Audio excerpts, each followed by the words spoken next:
And I'm going to try to sneak this in really quickly. So hopefully this will be super short. But I always say that, and it always ends up being way longer than I think it's going to be. This chapter is on consciousness. It is the last chapter on the first section of this course. So your first exam will be over these first 4 chapters. I wrote the exam last night, and it's 43 questions, all multiple choice. They're pretty simple. I don't think you'll have a whole lot of problem. I will put out a study guide probably right after I post this video. So now I'm just one of those people that plans in advance, so please don't think I'm rushing anybody. The exam is not until the 17th, so you have plenty of time to get caught up on whatever it is that you need to get caught up on. Go back and look at whatever you need to look at. Go through the study guide. If it's on the study guide, it's on the test. All right, I'm not one of those people that gives you a study guide with 100 items and there's only 20 of them on the actual test, so I don't like that. If you see it on the exam study guide, then it's probably on the exam itself. It's pretty straightforward. I'm not a big fan of trick answers or anything like that, so I mean, you either know it or you don't. I don't think you'll have a whole lot of trouble. Most people usually do pretty well in the first exam. I will say, though, the class gets a little harder as it goes, not a lot. So don't get 100 on this first exam and then think, I can coast the rest of the whole course, because I think future chapters go into a little bit more into theories and different kinds of things like that, and my questions are usually application questions, so it's not straight definitions. This chapter exam pretty much is, because we haven't talked about a lot of theories, so it's this part of the brain does this, or those kind of things, and it is pretty much just definitions. So anyways, all right, without further ado, I feel like I say this like, is that my catchphrase now? I feel like I always say that. All right, so going forward, let's get into this chapter. So we're going to talk about consciousness. Consciousness, this word. So there's 2 different words in the English language that are the word conscious, right? So you think like, I have a guilty conscience, right? Or you think, I cannot in good conscience do that. Or you say, yeah, I was completely unconscious when that happened. So it's actually 2 different words. They just happen to sound alike. They're spelled completely different. So C-O-N-S-C-I-O-U-S-N-E-S-S, this word that's highlighted here, that is talking about your level of awareness, right? Are you alert to something, or are you not alert to something? And we're talking about altered states of consciousness, and it goes everything from fully alert and awake to completely asleep, right?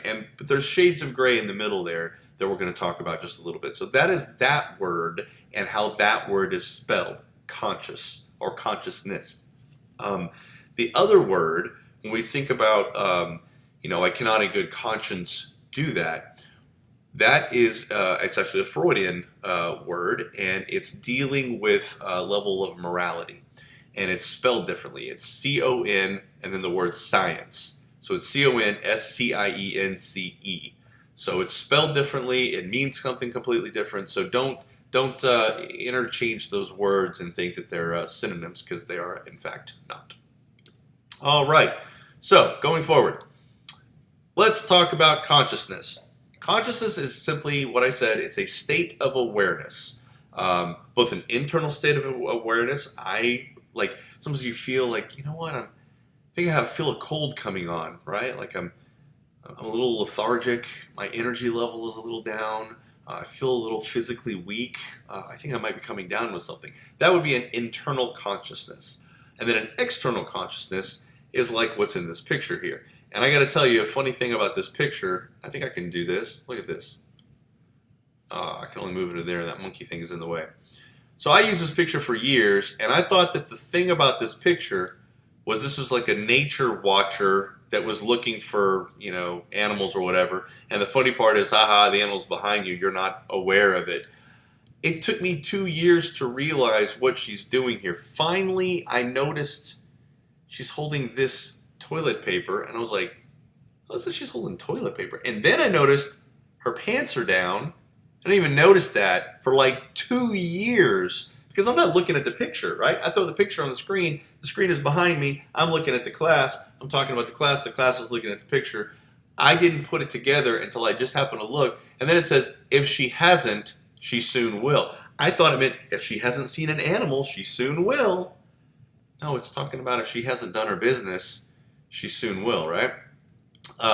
So, let's see, get that guy.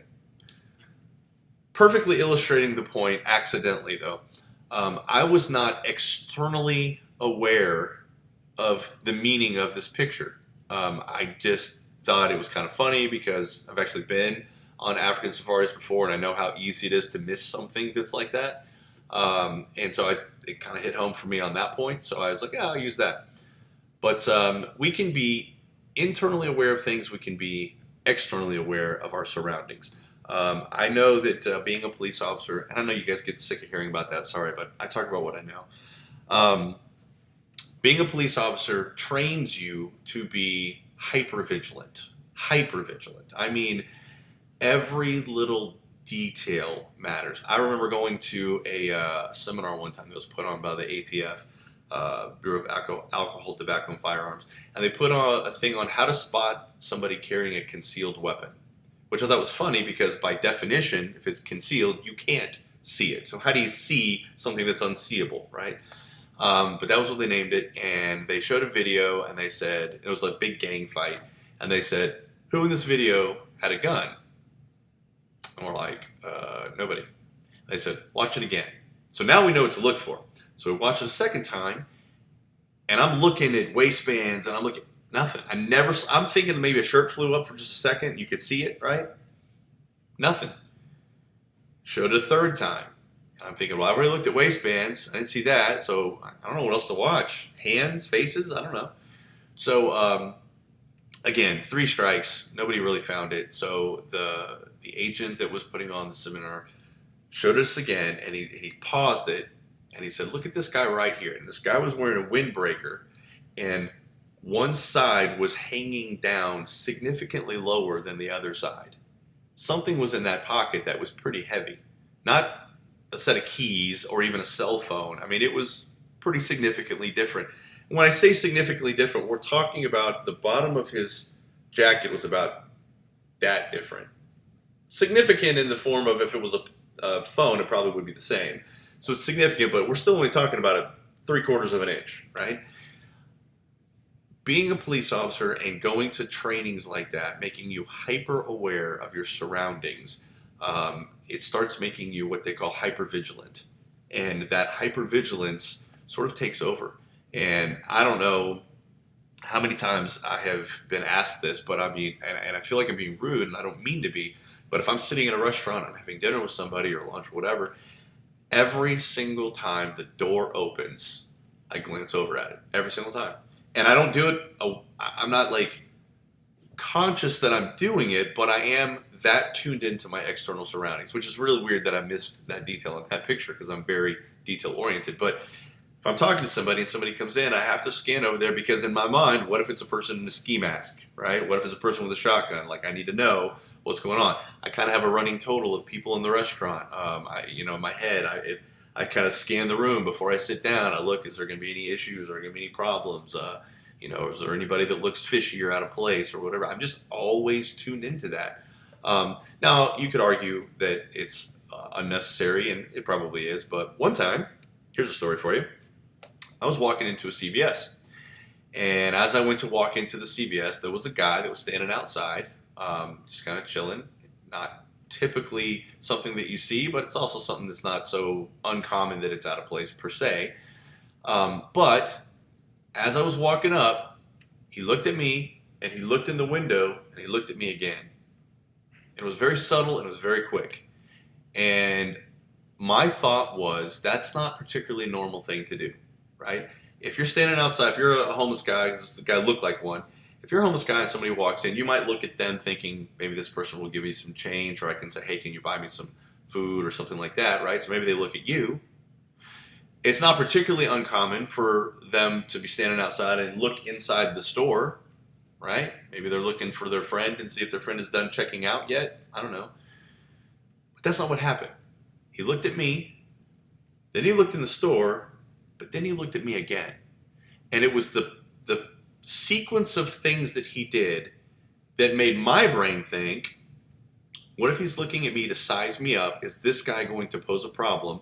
Then he looked into his friend to think, is my friend done robbing the place? And then he looked back at me to reevaluate one last time. Is this guy going to be a problem for...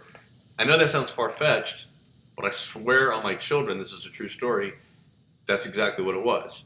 And before I stepped in, I thought, man, I hope this place isn't getting robbed, and that's what we call a good eye. And I stopped, and I looked over at the cash register, and I didn't see anybody, so I thought, okay, cool. Well, as I'm walking in, he jumps over the counter from the other side. He wasn't stealing money from the register because it was closed, he couldn't get it open, but he had a big armful like this of cartons of cigarettes.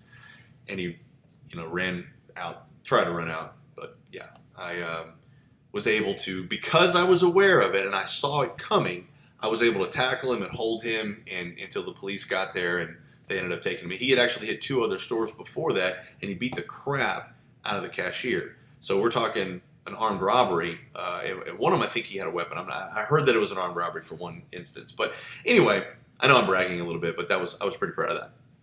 So that was one of the benefits, I guess, of being really tuned in to your state, like what's going on around you, right? It benefits you in that profession and in other professions as well. But then the trade-off is you can't turn it off. So if I'm sitting there having lunch with you, and every time you're in the middle of a great story, and I'm like, it's not that I'm bored with your story; it's that I am tuned into my surroundings. So let's test out this your ability to do that real quick. And this is not a video that I put on the sheet. Let's see if this works. I want us to watch this video. This is a very famous test, and the instructions are here. So I'm going to give them to you in advance, and I'm going to tell you what's going on, and then this guy's going to tell you real quick.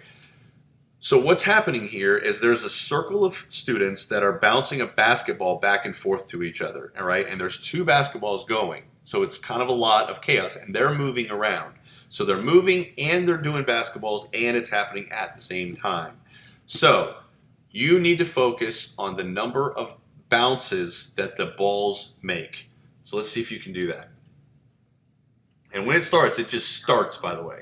The players wearing white pass the basketball. Okay, this is important. We're only looking at the ones wearing white. Okay, the other people wearing other colors, we're not going to pay any attention to them, right? We're only going to pay attention to the white.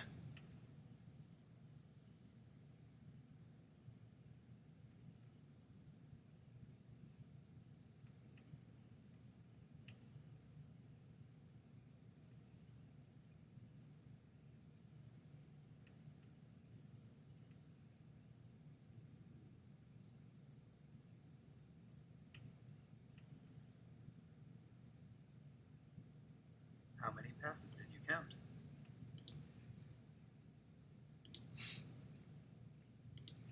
Okay, so this is the part where we all talk about how many passes did you count or whatever, and usually it's 16, 17, 18, somewhere in that ballpark, right?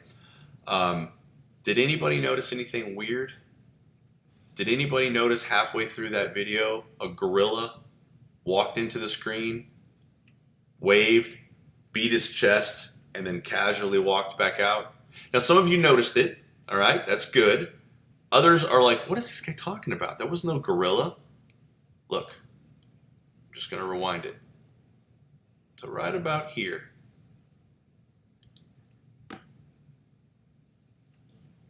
Remember this?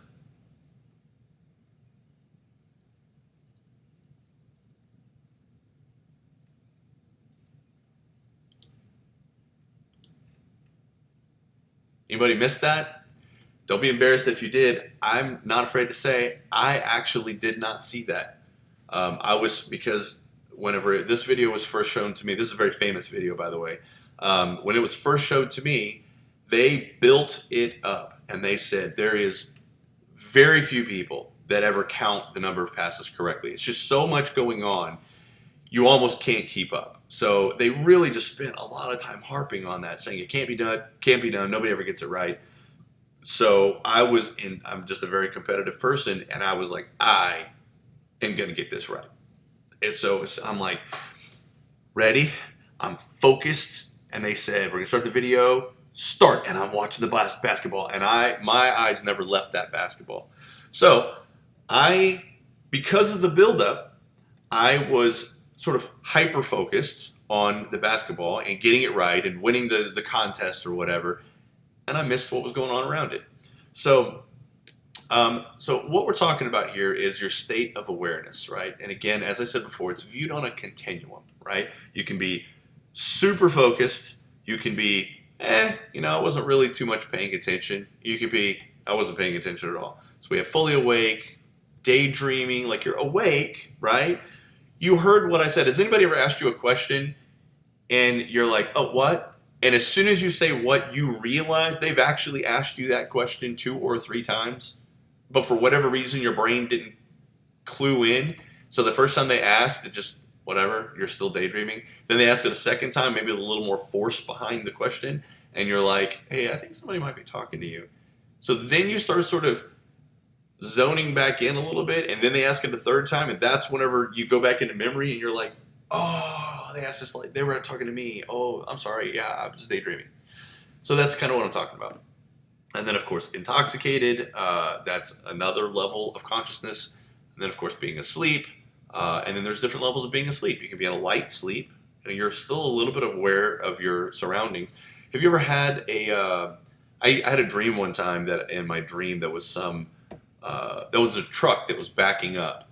And you know how they beep sometimes, right? The big trucks. So it's backing up, and I heard this beep, beep, beep, beep. And in my dream, I was super annoyed because in my dream, I was trying to do something that I needed to concentrate on.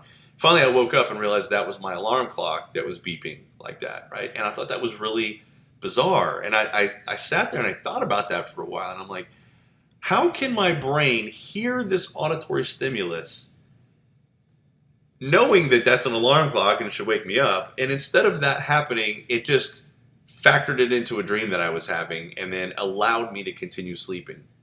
I just thought that was really interesting before I was in, psych classes or whatever. So I just thought that was really interesting. So there's a certain level of consciousness that is occurring while you're asleep. And if you're in a deep sleep, well, you're oblivious to everything. So let's see, content of awareness. So the reason this picture is here, this is a very famous psychology test, and it's known as the Rouge test.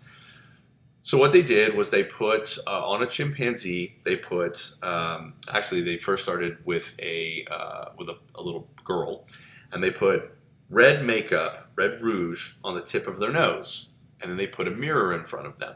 Little kids, like toddlers, right? They will see the mirror, and at this point, they're acclimated to what a face looks like, right? They know what it's supposed to look like, and when they look in the mirror and they see the red, it's not registering. They're like, what is going on with this picture? And they reach to the mirror to try to touch the rouge that they see in the picture. In the reflection. So then you get to a certain age and you become self-aware, right? We then can recognize our existence as our own entity, as a distinct thing that exists in the world, right? And that is a certain psychological developmental point that we get to. And then when they would do that same test and they would see the rouge on the nose in the reflection, they would reach to themselves and they would try to wipe it off, because now they're aware that what they're seeing is not a standalone thing, it's a reflection of them. So chimpanzees rather, do the same thing. So they put the rouge on the chimpanzee's nose, they put a mirror, and they reach to themselves instead of outside. So it's kind of a double-edged thing. It's an awareness thing, but it's an awareness like an internal awareness, like I exist kind of thing. So, all right, I think we're going to move into some sleep stuff, which I would love to do right now. Circadian rhythms and sleep. Circadian rhythm is just your daily biological rhythm, right? Our bodies are sort of tuned to be on a certain schedule. And one of the things that occurs, and I probably should have gone back and researched this before I lectured this, but there's a certain part of the brain, and I know it's part of the reticular activating system. I know that part, but there is a certain gland, and I can't remember the name of it, but it secretes and inhibits the release of melatonin. Melatonin is a neurotransmitter. We talked about that. I talked, I think, fairly a lot about serotonin, which deals with mood. Melatonin deals with sleep, principally. So there's a component in our brain, and it's sort of wired to a bunch of things, right? One of them being your visual perception components of the brain, your occipital lobe. When we sense daylight, it shuts down the production of melatonin because it's telling your body, wake up. Whenever there's darkness, there is no daylight to be sensed. And by the way, this is not just that you can see, it's also on your skin. Even if you put a blindfold on, but you're like outside, right? Your skin can still feel the heat of the sun, and it's still sort of tied into that. Now, it's not as much, but some research does show that it's not about not necessarily 100% lightness or darkness. It's also about just any kind of way that we can know that the sun is up, right? And so obviously seeing it is number one, but feeling it is another thing as well. So anyway, when we know that it's daylight outside, our brains are wired, literally wired, to shut down the release of melatonin so that we will be awake. And then whenever it gets dark and we lose that daylight, then it reverses. Then it starts producing melatonin, which causes us to go to sleep. Now, the over-the-counter melatonin that you see in grocery stores is considered homeopathic. I have not done a ton of research on that, so I'm not really sure if it's proven.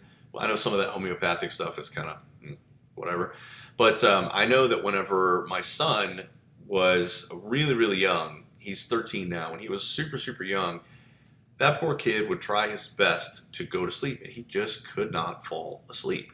Once he was asleep, he would stay that way, but he just would lay in his bed, and it wasn't playing with toys, or he'd just lay there, stare at the ceiling.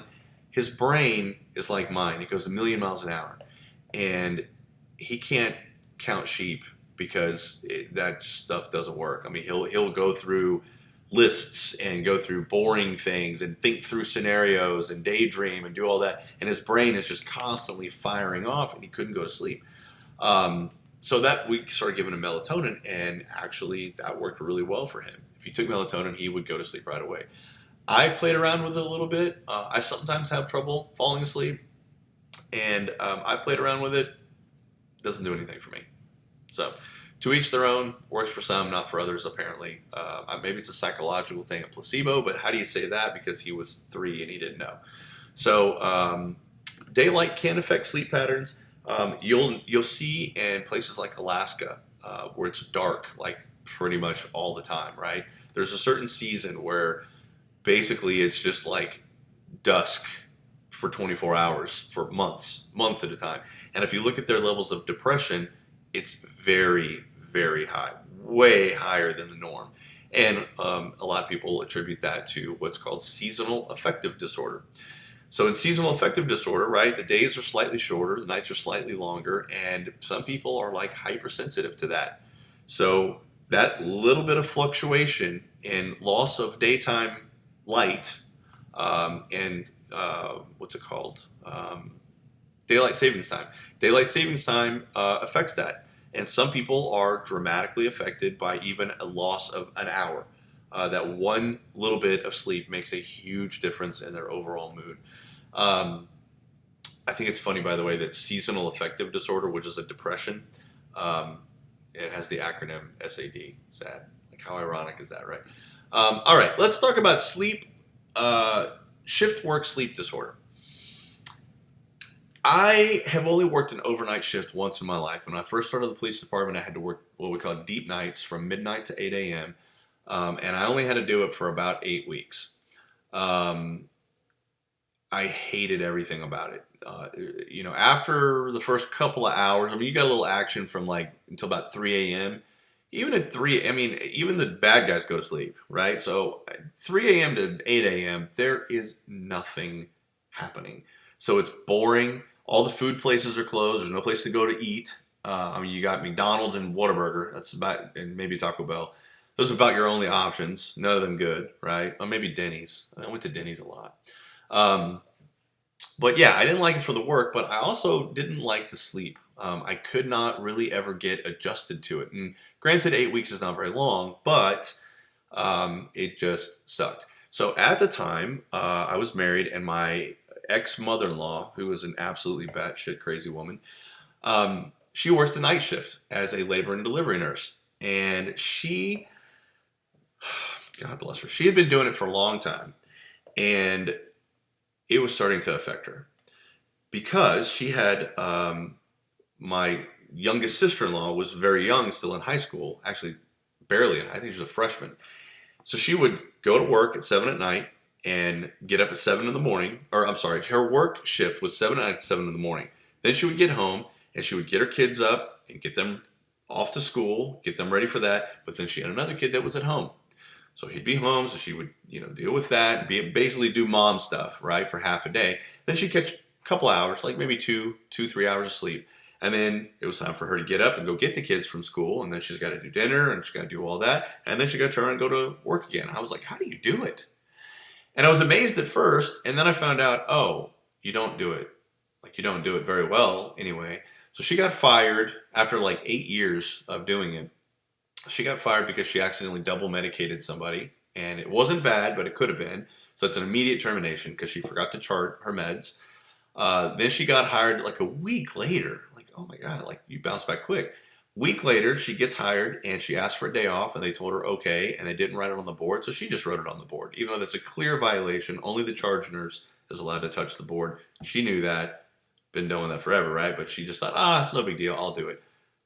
Horrible decision, right? Bad decision making happens. So she got fired again. This happened like over the course of 2 years. I think she lost her job like 7 times in 2 years. And I am amazed that she could lose her job and get another one in like a week. And she's been fired. It's not like she quit. Like, isn't that following you somehow? I need to be a nurse because apparently you can just get fired every day and still have a job. So it definitely affects things. This is a lame story and I'm going to know that going into it, but I'm going to tell you anyway. So there's a game on my phone that I play, right? It's called Marvel Contest of Champions. Huge fan. Been playing it literally 4 years. Never missed a single day. I'm in an alliance with like 30 people. I'm pretty good. So I'm an officer in that alliance. So I'm leadership position, and we have this what's called a war, and there's 10 paths and there's 9 people, so you have one person that's good for backup. So I chose a path, and I don't normally go down this particular path, and I forgot to check what's on that path, and I did not bring the right people I didn't bring the right tools, basically. So I got wiped out. Now, normally I'm killing the boss. Well, I'm like the boss killer, the main guy. I'm the heavy hitter, and now I'm dying on a path. Like, I don't remember the last time that's happened. Years since that's happened. And then I thought, okay, well, I'm just going to revive and I'm going to keep plugging away until I take this person down. And I don't really want to be spending actual money on this game. I spent $20 on this one fight on revives until I could finally get this champ down. And that way I can clear my path. And then somebody's like, hey, why didn't you ask the backup to do it? It didn't even cross my mind. And I wasn't sleepy. I had been up for hours. So what I'm getting at is this is something I've done for years, right? Second nature. And now all of a sudden I'm making bad decisions. And I realize I'm not as good at this game as I normally am. It's all about reflex, a fighting game. So it's all about your reflexes, right? You see them coming in and you have to decide, do I block, do I evade, or do I intercept? And, I normally make the right decision, but all of a sudden lately, I'm just terrible. My reflexes are bad. My timing is off. I'm not thinking things properly through. It's really, really affecting me. And it's because of this freaking job that I took. And it's only been 3 weeks, so I'm not quite used to it yet. I've played around a little bit with sleep schedules. And I mean, the only thing that works for me is to come home from work, take a shower, and get a couple of hours sleep, but then get back up. But I can't operate on 2 or 3 hours of sleep in the long run. So then I'll spend my day, and then I'll try to make myself go back to sleep for a couple hours before I have to go in for the next night. And so I'm splitting my sleep into 2 different 3-hour blocks, which is a little weird. It's not particularly unhealthy to do that, right? Because our brains, amazing as they are, require sleep, but there really is no rhyme or reason to how it gets that sleep, right? It can be 6 hours at one time or 2 3 hour blocks of 6 hours, and physiologically it's kind of the same thing. Now I'll touch back on that point in just a few minutes. um, but yeah, that sleep work shift disorder, I've seen it before in my ex-mother-in-law, and I just thought she was crazy and kind of dumb. And I got to tell you, I got a little bit more respect for it now, and just this little bit of time that I've been doing this, because even simple things like playing a stupid video game is becoming more and more taxing. And I had a student that wrote me and wanted to know when we're going to be meeting. This is in the Conroe Center. It's a hybrid class. And I wrote back and I said, well, I don't know if we're going to meet because I'm doing these lectures and people seem to like it okay. So we might just do that and not actually meet face to face. And he wrote back and said, oh, I really want to meet face to face. I don't have a computer. And I was like, oh, well, okay, let me see what I can do. And then I was telling somebody else that story and they said, wait, isn't it a hybrid class? I mean, part of the requirement is on the computer. How do you do your exams? And I'm like, oh, yeah, all my exams are online. So here's this hybrid student telling me that he doesn't have a computer. And my first thought was, oh, darn, okay, well, we'll figure something out.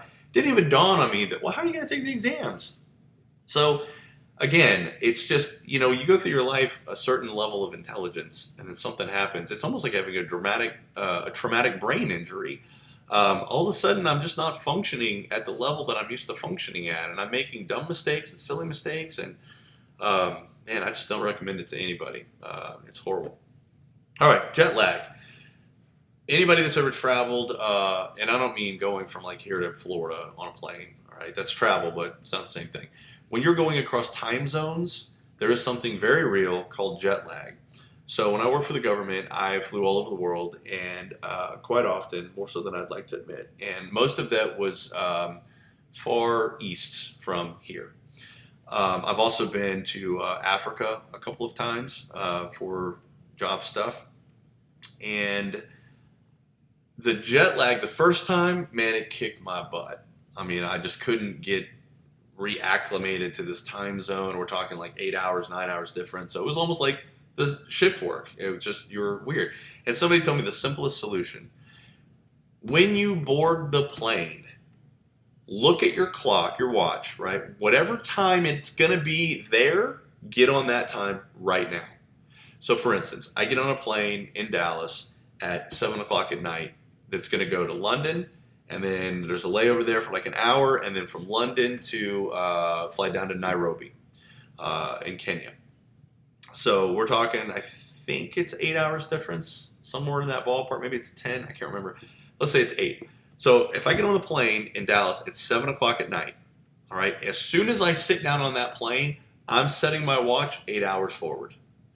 Why? Well, all right, so if it's 7 o'clock in Dallas, right, but I'm fixing to go there, I got to get used to being in that time zone, right? Well, no time like the present. So here's what happens. It's 7 o'clock, it's 8 o'clock later, so what's that? 8, 9, 10, 11, 12, 1, 2, 3. So it's 3 in the morning over there. So I get on the plane and I set mine to 3 a.m. And I'm like, what should you be doing at 3 a.m.? Should be sleeping, right? So, but it's only 7 o'clock, so I don't feel tired. But you know what? It's 3 o'clock in the morning. I'm going to sleep. So I get on the plane and I conk out, right?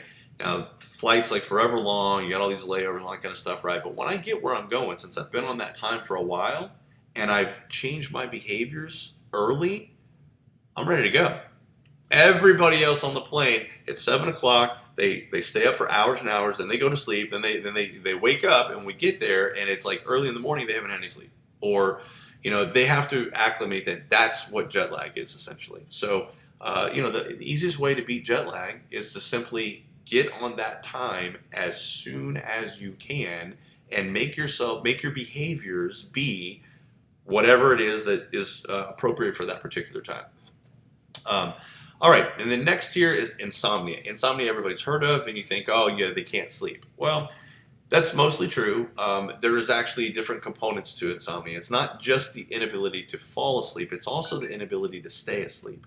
So you might be able to lay your head on the pillow and conk out, but if you wake up every 30 minutes, that's still insomnia. Even if you can wake up 5 minutes later, you're back to sleep. You wake up about 5 minutes later, you're back to sleep. If this is an ongoing thing, that could still be considered insomnia. So it's the inability to fall asleep or the inability to stay asleep. Um, Lots of different things can cause insomnia. All of the things above here. Daylight can affect it. Shift work can affect it. Medical conditions can affect it. Physical pain. I know I've got kind of a jacked up lower back, and it's real sensitive. And if I lay a certain way, it starts just screaming bloody murder. And so I'll wake up, and I'm like, oh, and I have to like roll over to a different position, and I'll fall back asleep, and I'm fine. But then if I roll over onto that exact same position again, I'm awake again. So sometimes it's not the physiological component that's causing the insomnia is a physical pain that's making me wake up, right?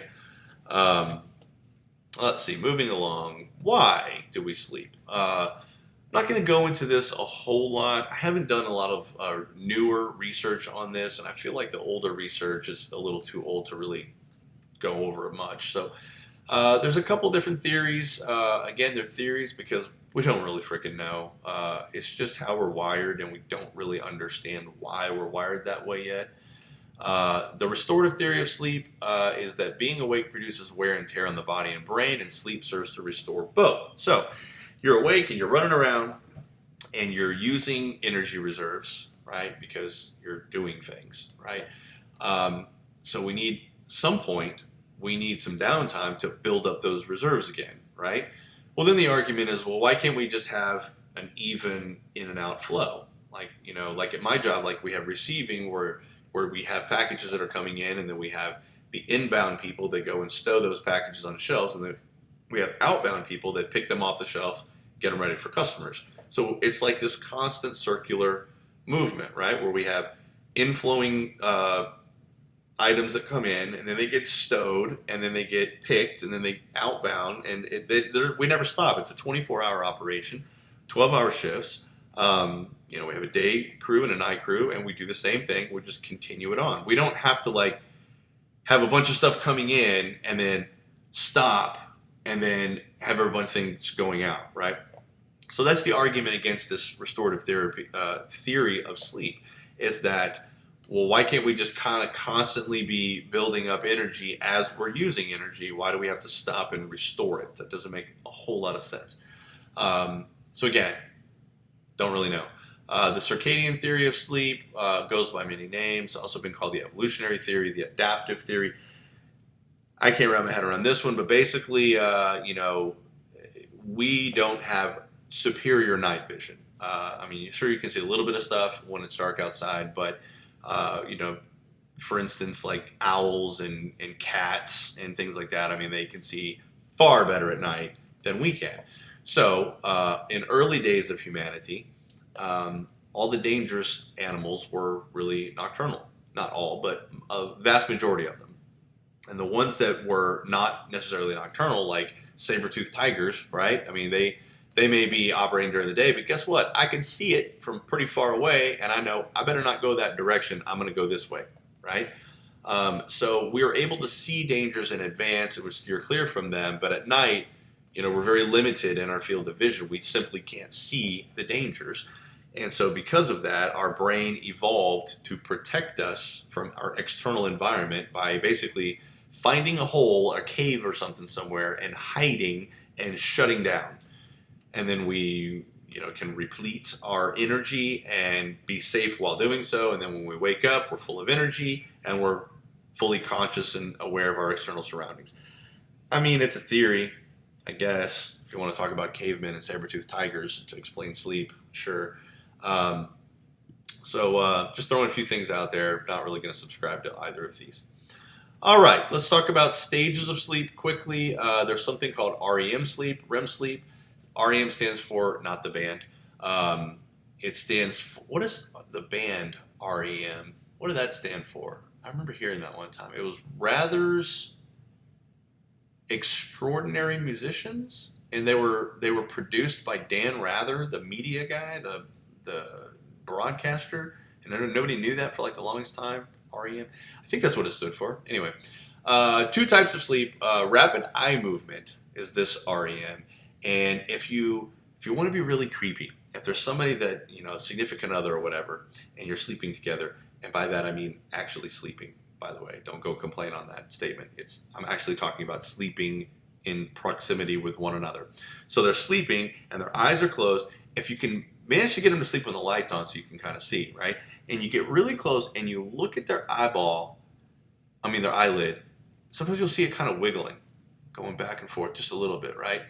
And the reason for that is even though our body shuts down muscle movement, right? There was actually, and again, I can't remember the name of the what it is that's released, but there was like a neuro, I don't call it a toxin, but whatever, I don't know what to call it, some chemical that's released that's a muscle paralysis. And it literally paralyzes your muscles for the most part so that you can be dreaming that you're running, but you're not laying in bed doing that, right? That would make it kind of hard to stay asleep. So there is something that happens there, but it does not function on the eye muscles. So your eyes, if you're looking around in your dream, you're looking around with your actual eyes. Now you're not seeing anything because we have eyelids, and that is protecting you from any kind of visual stimulus that might keep you awake. And then there's non-rapid or non-REM sleep, and that's when that is not occurring. Now, there's various brainwave patterns that are measured by EEGs. Remember I talked about that, the electroencephalograph? And there's alpha waves, theta waves, delta waves. There's something called K-complex. There's beta waves, which I don't know why I didn't write that on here. All of these wave patterns are measured by how long the wavelength, right? So the sine of the wave, how long it is, determines whether or not it's considered an alpha brainwave, a beta brainwave, or whatever. Different levels of consciousness have different brain waves that are scientifically associated with it. So you could put an EEG on somebody and they could lay there with their eyes closed and fake snore, and you could say, "You're not asleep. I can see your brain waves. Your brain waves are you're fully alert and aware of everything that's going on around you." Then if they actually fell asleep, what about some of the opposite of that? What if somebody fell asleep and their eyes were wide open? Have you ever seen anybody sleep with their eyes open? Oh, it's creepy.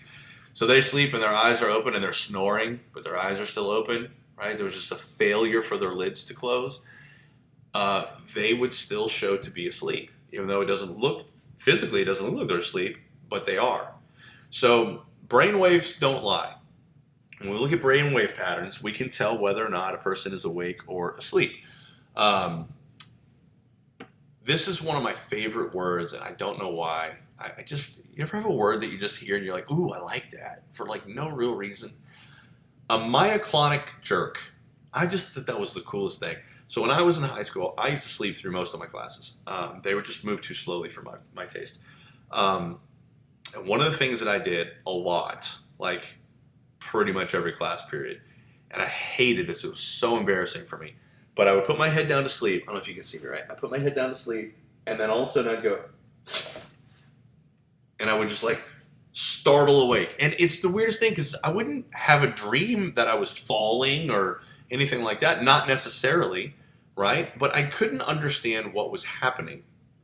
Why was I mean, I understand if you've dreamt that you're falling or in a fight or something, and then all of a sudden you do that. At least that makes sense. I can connect those dots pretty easily. But I'm dreaming about, I don't know, laying at the beach, and then all of a sudden that happens. Why?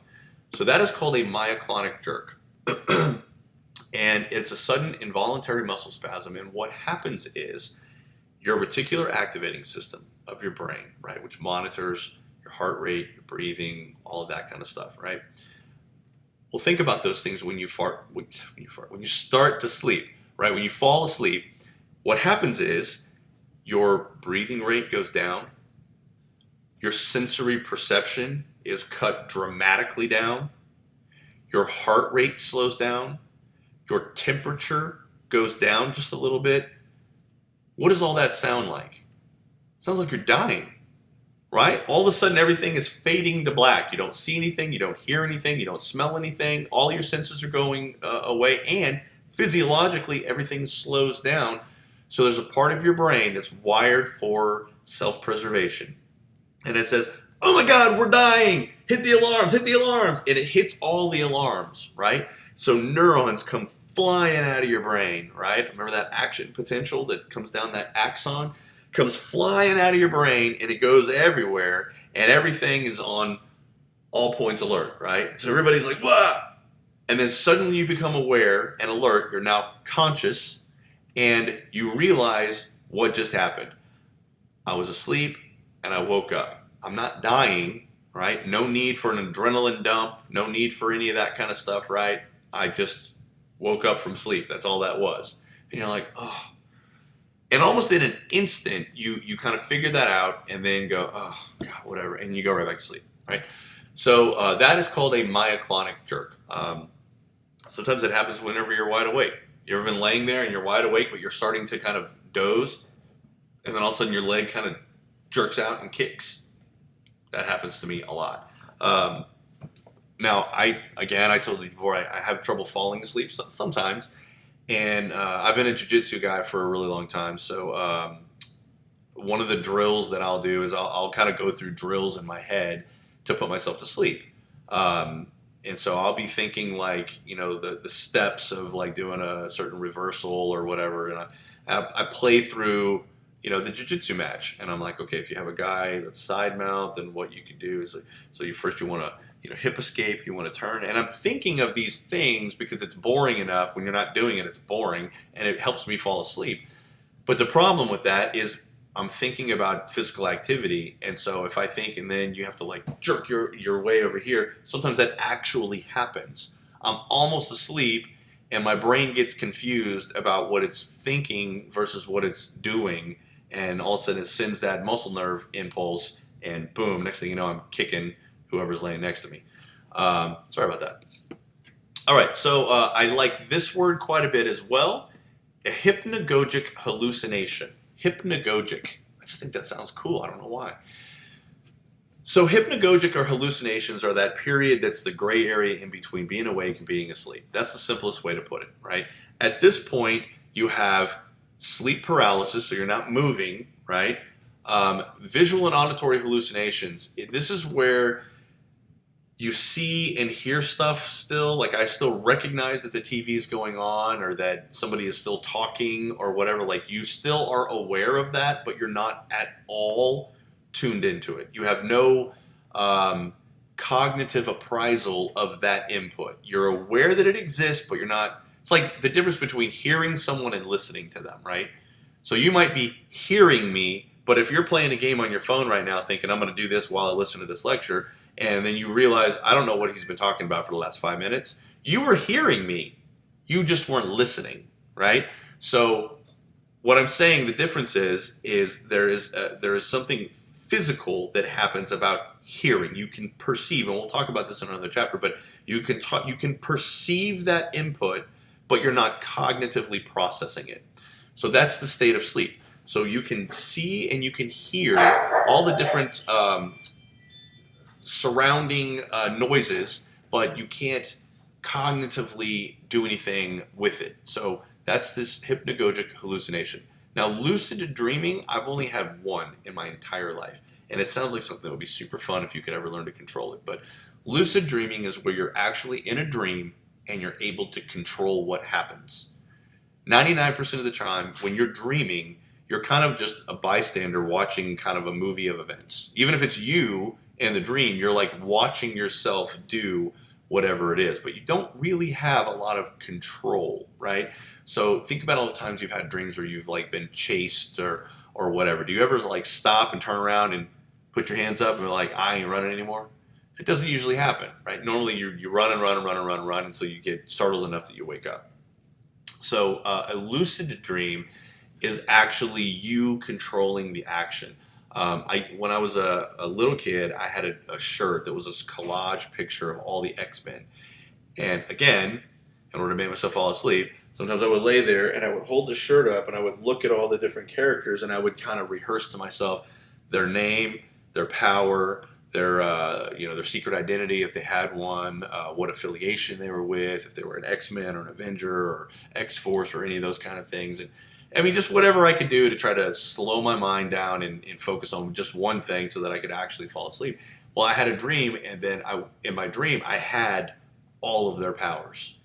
And it was the best dream I've ever had in my entire life. I flew around, and I was shooting lasers at cars and blowing them up and picking up things and knocking over buildings. And doing all that. And then I woke up and realized, yeah, that's why I'll never be a superhero. I would definitely be a villain because I would just blow shit up.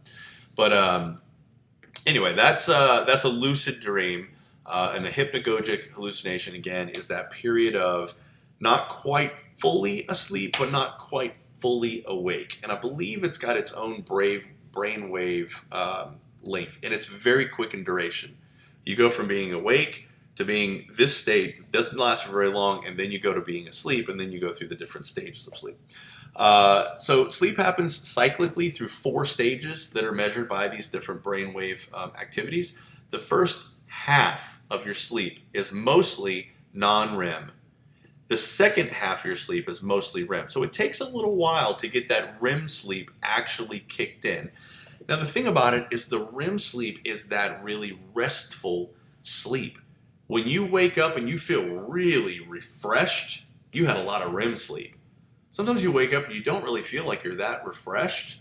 Your REM sleep wasn't kicking in as much. For whatever reason, you're getting disturbed more and pulled out of that stage 4 sleep up into like stages 1 and 2, where you're a little lighter sleeper. So we typically have about 5 total cycles. This isn't like you go from REM to non-REM and then you stay there, right? It's kind of weird. It's like you go, 1, 2, 3, 4, right? So you start off like level 1 and you go like stage 4 sleep, but then you come back up and you kind of get out of REM sleep for a little bit, and then you're like very lightly sleeping, and then you dip back down and you go into the REM sleep and you stay there for a while, and then you kind of come back up and you go back down and then you come back up and you go back down, and you do this about 5 times a night on average. It's very strange. Now that is for somebody that has a regular set pattern of sleep. All right. This changes dramatically depending on your lifestyle. So some people, the first half, it's a little longer. It's like 60% non-REM, 40% REM. All right.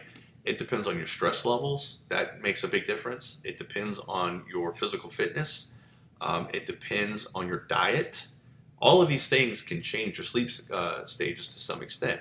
One of the things that I've noticed, and I'm going to come back to that point now, about coming home and getting like 3 hours sleep and then waking up and then getting like 3 hours sleep later. So according to this, right, for an hour and a half I'd be in non-REM sleep, and then an hour and a half I'd be in REM sleep, right? Roughly half and half. One of the amazing things that your brain can do is it starts to discern patterns. And when it starts to see, I'm only going to get 3 hours of sleep, it says, I don't have time to wait an hour and a half to kick into REM sleep. I need to pull out all the stops. I need to get there as quick as possible, because that is the sleep that your brain really needs. So what happens is you fall asleep, you're in REM sleep in 30 minutes. So you're really getting like 2.5 hours of REM sleep. And then you wake up from that, you go back to sleep for your second 3 hours, same thing, right? You get another 2.5. Next thing you know, you got 6 hours of sleep. 5 of it is considered REM sleep. Now, look at somebody that gets 8 hours every night, right? Your brain knows it's going to be in a long 8-hour sleep cycle because that's been the pattern. So roughly 4 hours is non-REM, 4 hours is REM.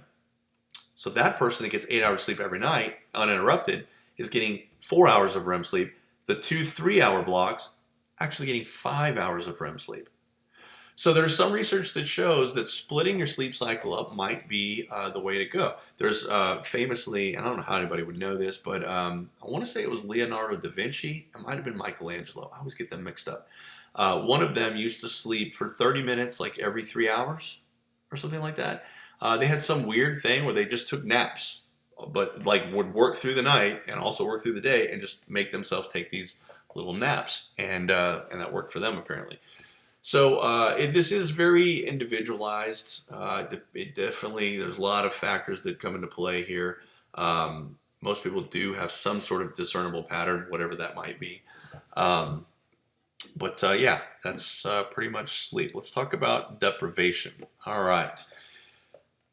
Causes difficulty in concentration, lapse in judgment, inattention, and general irritability. Depression, anxiety, obesity, all common. Wow. I have every single one of these things right now, including the extra 5 pounds of tacos I'm carrying around this middle here. So yeah, this is definitely something that happens with sleep deprivation. So I mentioned before this whole interrogation, enhanced interrogation program. So pain compliance, I mentioned before, that doesn't work. Fear compliance works, but it's really hard to do. It's really hard to get somebody in the right level to where they're not overly afraid, but they're afraid, but they're not losing hope. That doesn't work either. When you factor in depression with fear, it sort of cancels it out, so that doesn't work. So, what is the thing to do? Do you do sodium pentothal?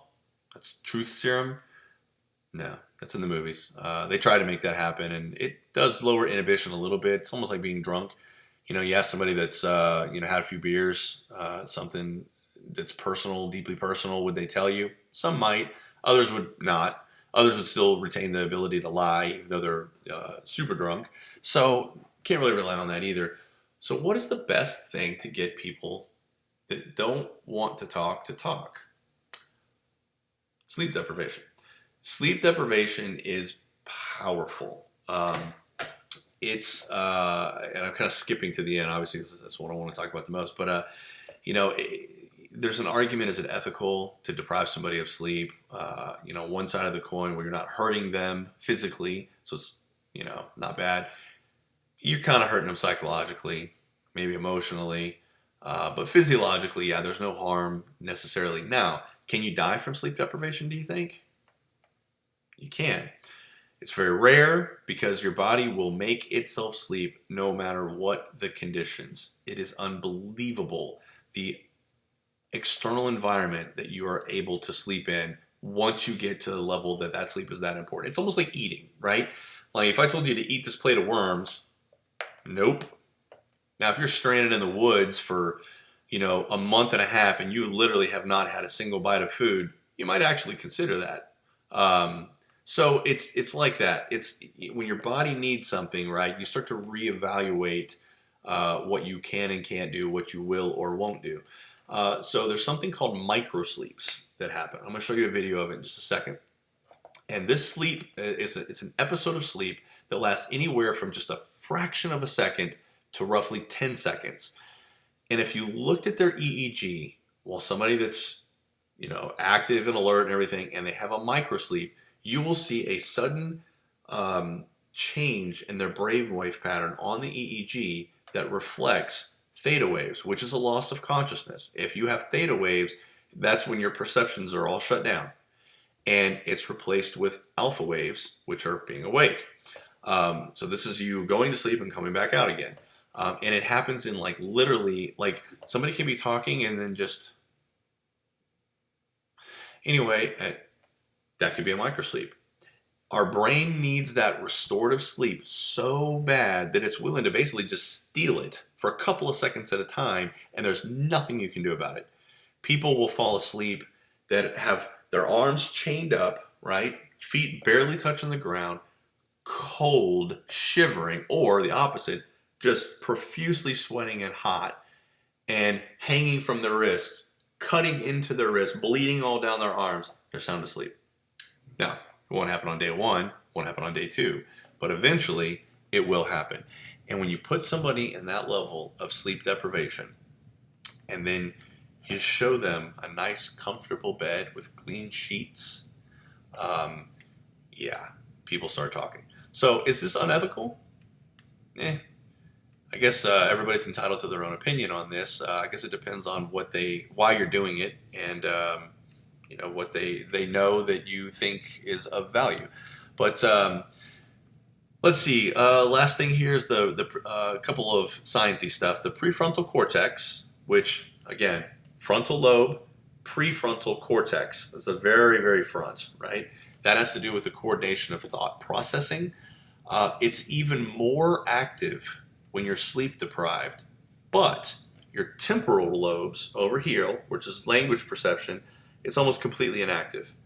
So I'm not really hearing things like I normally hear, right? Because that part of your brain says, I need a break.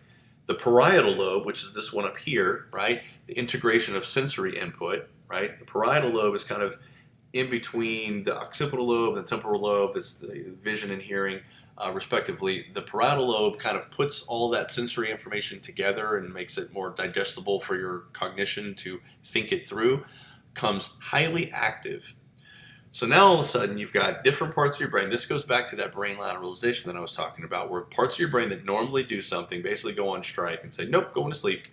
Other parts of your brain then step forward and go, okay, I guess I'll do it, but I'm not very good at it. I'm probably going to screw it up. So now you're sort of misinterpreting things, you're misconstruing, you're not really able to digest it as well. So that's pretty much it for sleep deprivation. Let's talk about dreaming briefly.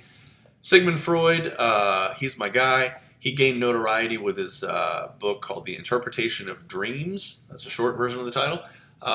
He said that all dreams are attempts by the subconscious to resolve conflict. He called it wish fulfillment.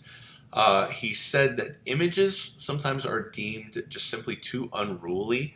We're a civilized culture and we're a somewhat conservative, at least in his time, culture. And so it is it's improper to think about certain things, and we know that, so we repress them. And then when we dream, we know we can't dream about that thing we want to dream about because it's unruly, right? But we're not able to suppress it the same way, so what happens is it gets converted to latent content, just symbolism. So basically, anything, because Freud was very, very, very driven by sex drive. Everything revolved around libido and sex. So anything that even remotely resembled boy parts, he said that was latent content. So if you have a dream about a snake, that snake is representative of a penis because it's very phallic. Or if you had a dream that you were locked inside of a silo tower, he would interpret that and he would say, well, that silo tower is a very phallic symbol. And since you don't live in Nebraska, and that's not a real common thing to see around here, obviously your brain is using that as a symbol for large masculinity. And you are trapped inside your own shell of masculinity and you can't get out of it. And it's causing you all kinds of grief and turmoil because you don't want to be trapped in that. Perhaps you would like to be much more effeminate, and that's your true nature. Perhaps you're even homosexual. But because you're trapped inside of your masculinity, you're dreaming about being locked inside of a silo. So, people will sometimes tell me, hey, I had a dream about this. You're a psychologist. What does it mean? Man, I don't know. That's not how dreams work. I don't, again, I've told you before, I really like Sigmund Freud. He's my favorite by far. I don't subscribe to all of his way of thinking. I think he's probably onto something. I think this occurs sometimes. I don't think it's fair to say this occurs more often than not, or even particularly often. So, yeah, I'm not really sure what I think about that, but that's Freud's take on it. There is something called the activation synthesis model, that the content of dreams simply reflects ongoing neural activity. I don't even know what that is, so I guess don't worry too much about that one. And then the information processing theory, it's the function of sleep is to consolidate and process all the activity of the day or any pressing issue. So I kind of subscribe mostly to this theory. I think that, you see all of this stuff all day long. And when you go to sleep, it's like you have all of the day's files, right? Everything you saw, everything you thought about, everything you heard, everything that you experienced, right, is in a file, and they're everywhere. And you have this like sleep janitor that has to go file all that stuff away, right? And as they're picking up these individual files, they don't really know the context with which you saw that thing. So they're kind of humming a tune, filing, which is boring, right? And they're making up a story. Well, he probably saw this, and then he saw this together, and he's putting together a story of these individual pieces of information that's not at all what happened. The other thing is that janitor, right, that little brain janitor, has his own experiences. So, like, he sees a file for lion. He's been to the zoo, right? That's the only place that you're going to see a lion, right? But I saw that lion in a PowerPoint, which reminded me of being in Africa, in Tanzania, and being on an African safari in a Jeep and looking at a live wild lion 6 feet away from the Jeep. So I have an entirely different experience with lions than he does. So whenever he sees that, he's putting it together and weaving a story that doesn't make any sense. That's why all of a sudden I have a dream that there was somebody from fifth grade that I forgot that person even existed. But, Joey Ditta.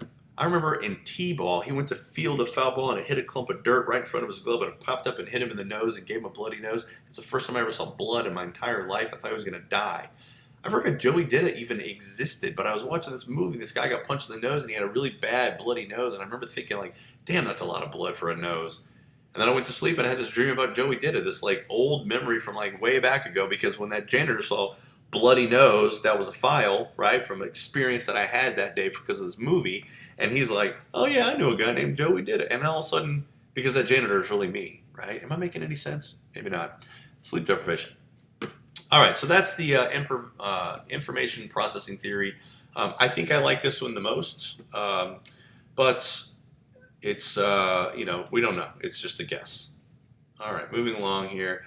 All right, last part of the chapter is the best part of the chapter. All right, let's talk about parasomnias. And did I spell it right? Parasomnia. Yeah, that didn't look right.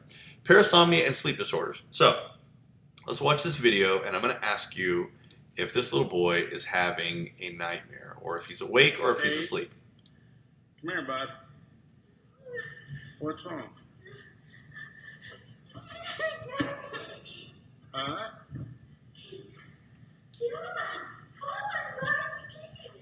What? Kate what? Caden? Kate, you're having a night terror. Come here. Come here. Come here. Okay, point of fact, he is not having a nightmare. A nightmare is different. First of all, is he awake or is he asleep? People would argue, oh, he's awake, he's running around, his eyes are open, he's talking, right? He's awake. But remember what I said about wakefulness, right? If we put an EEG on him and we looked at what those brain waves are, we are going to see sleeping brain waves. We are not going to see wakeful brain waves. He is asleep. But he's running all around the house and he's doing all this kind of stuff, right? Because he's having a night terror. It's different than a nightmare. Let's watch a little bit more. What are you doing out here in the living room?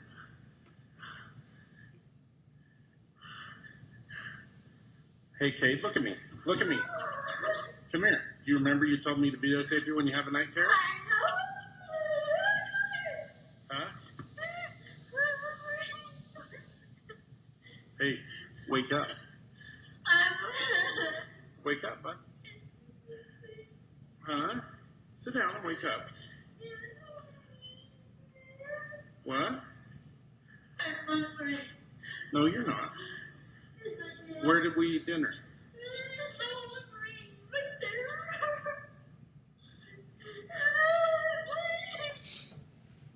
What? Oh, that's just absolutely heartbreaking. Can't watch that anymore. I meant to pull this other thing up, and I did not. Let's look at...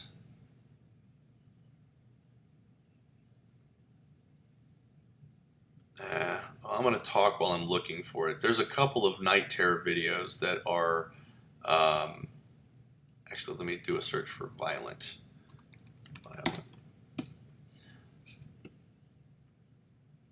Yeah, I'd have to play around for a few minutes and look and see if I could find one. But there's, I think it was like 60 Minutes or 2020 or one of those shows that I don't watch, did a deal where they followed some researchers that did some night terror videos, and they were like in a research setting in a sleep lab. Oh my God, it was horrible to watch. Like these people are laying next to their spouse, and then they start just going and just punch, not the person if they get out of the way, but they'll punch the pillow. Some of them, they jump up, they're violently attacking, they're running all around and screaming and yelling. They're having a night terror. This is a very serious thing. Unfortunately, it doesn't occur very often with a high percentage of the population, but it does occur. It happens much more often in kids than it does in adults, but it does still sometimes happen in adults. It occurs during non-REM sleep, so this is the early part of the night, fortunately. Or, remember I said, sleep comes in cycles. So the whole first part of the night is mostly like stage 1 and 2, right? So your non-REM sleeps, and then we start going through those cycles where we dip down into the REM sleep, but it can still happen later in the evening with the non-REM sleep cycle part. There is no therapy for it. There is no medication for it. When they wake up, the only fortunate thing is they don't remember it. They absolutely have no memory. That's why this dad was recording this video, and he said, do you remember you told me you wanted me to video you when you were having a nightmare? Now, he keeps calling it a nightmare. He's not actually using the right terminology because that is a different thing, as you can see over here. We'll talk about that in a second. But there is a certain amount of genetic predisposition that has been shown in twin studies, or if one twin has it, the other one has it as well. So there's some genetic component that we don't really get. But yeah, night terrors are pretty freaking horrible, apparently. Nothing good to say about them. So the nightmares are slightly different. They occur during REM sleep, so the latter part of the night, or in your deeper part of your sleep. Lucid dreaming, apparently there's training for that. I've never actually seen it. I don't know where you would go to get lucid dream training. I've seen dozens of psychologists, their websites and stuff, and nobody has ever listed that as a service that they offer. I've never seen a workshop on it. So the book said that lucid dream training can help. I don't really know how that works. The one thing that I will say about lucid dream, now that I'm thinking about that, I remembered this. Okay, the reason I put this Freddy Krueger on here, that's actually kind of a more than just a random scary dude, right? When the first Freddy Krueger movies came out, I was in, I think, junior high school, and I was obsessed with them. And I used to have frequent nightmares, like all the time. I used to have this one particular dream. I had this one blanket, little baby blankets or whatever. I still kind of had mine, and I would dream that I would get up in the middle of the night, and I would walk into the living room, and in the middle of the hall, that blanket would just be perfectly laid out on the floor. And I was like, why is that blanket there? And then all of a sudden, it was like an invisible force was pinching it right in the middle and then lifting it up, and the whole blanket would just kind of go, and it would be like, the old Scooby-Doo cartoons with like the sheet ghosts, and it would fly all around and chase me all over the house. I had that dream every single night for as long as I can remember. And when these Nightmare on Elm Street movies came on, one of my friends wanted to go see it, and I was like, okay. So we did, and I thought, whoa, I'm going to have a doozy of a nightmare tonight. That was the scariest movie I'd ever seen up until that point. And I liked what they did in the movie where, they're asleep, and once they realize they're asleep, they tell themselves that they're asleep, and that will then make them wake up. And they try to do that in the movie. Some are more successful than others, but it does kind of work for them sometimes. And I thought, well, I'm going to try that. And so sure enough, I started having that dream with the blanket, and I know from a logical perspective that can't happen, right? So as soon as this illogical thing happened, I said, this is just a dream, and I woke up. So I guess that is kind of I don't consider that a lucid dream, but that is sort of true because I did have control. I never really thought about that till right now when I'm doing this. But from then on, I never had a problem with nightmares again. Anytime one would kind of start going that weird, something strange and scary is kind of happening, I would go, nope, that's a dream, and I'd wake up. So I stopped having nightmares because of it. So there is some truth to that. Lucid dream training can help. I hadn't really thought of that before. You usually remember the dream. So you might not remember it late in the day, the next day. It just depends on if you commit that to memory. If you wake up in the middle of the night and you had a really bad nightmare and you're like, oh, I got to remember this because I got to tell so-and-so about this tomorrow, you're probably going to remember that. If you wake up from a nightmare and you just go back to sleep and you don't really put any effort into committing any part of it to memory, you're probably not going to remember. And then something later in the day might cue the memory. Oh, yeah, I had a really bad dream last night. What was that about? You might even have trouble recalling it, right? So different levels of memory retention depending on kind of how active you are in forming a memory. Can be brought on by stress, can be brought on by depression, can be brought on by a lot of things. So nightmares are not particularly good. All right, wrapping up things here, let's talk about a few sleep disorders. So narcolepsy. Narcolepsy is a sudden onset of REM sleep during wakefulness, also known as sleep attacks. And here's the last video that I want you to see. And here's a great video of this girl who was trying to record a video of herself doing this dance. And she happened to catch herself having a narcoleptic episode. Nice little disclaimer here.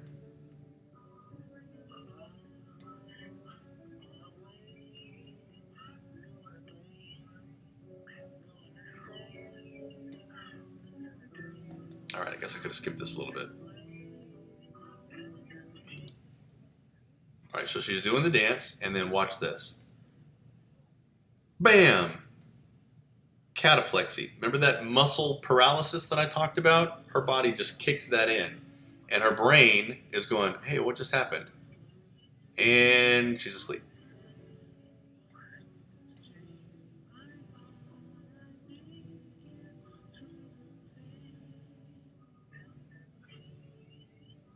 And now she's awake.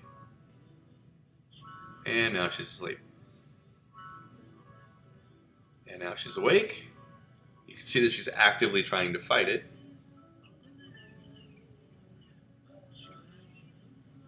She scrolls over to the computer. You can see this look of confusion. She doesn't know what's, she's in that hypnagogic state in between sleep and wakefulness, so she's not really quite sure.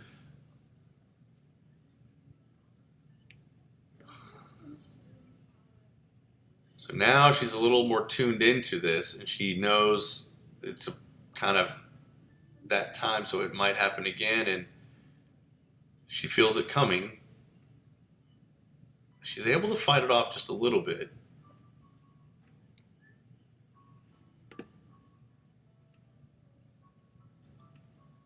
You see her hitting herself, right? Trying to cause pain, gives yourself a little adrenaline dump. That adrenaline counteracts the serotonin, makes you stay awake. Bam, there's your microsleep.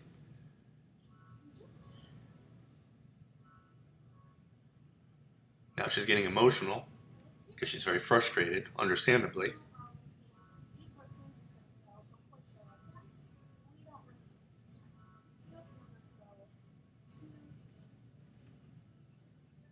Her muscles are starting to give out, and so she knows what happens next. So in her particular narcolepsy, she has the cataplexy first, which is the muscle paralysis, and then the narcolepsy kicks in. Sometimes it happens at the same time. So, yeah, again, heartbreaking stuff, man. I have a hard time watching that. So the narcolepsy is the sudden onslaught of REM sleep, and the cataplexy is the symptom of narcolepsy, which is the muscle paralysis without the loss of consciousness. Now, there is not a complete loss of consciousness, but I would definitely say on that continuum, your consciousness level drops dramatically. She's still awake, she's still alert to some extent, but at the same time, she's very confused, doesn't really know what's happening. This is somebody that's lived with that their whole life, so imagine a younger person, right? Much less confused. They don't understand the disorder.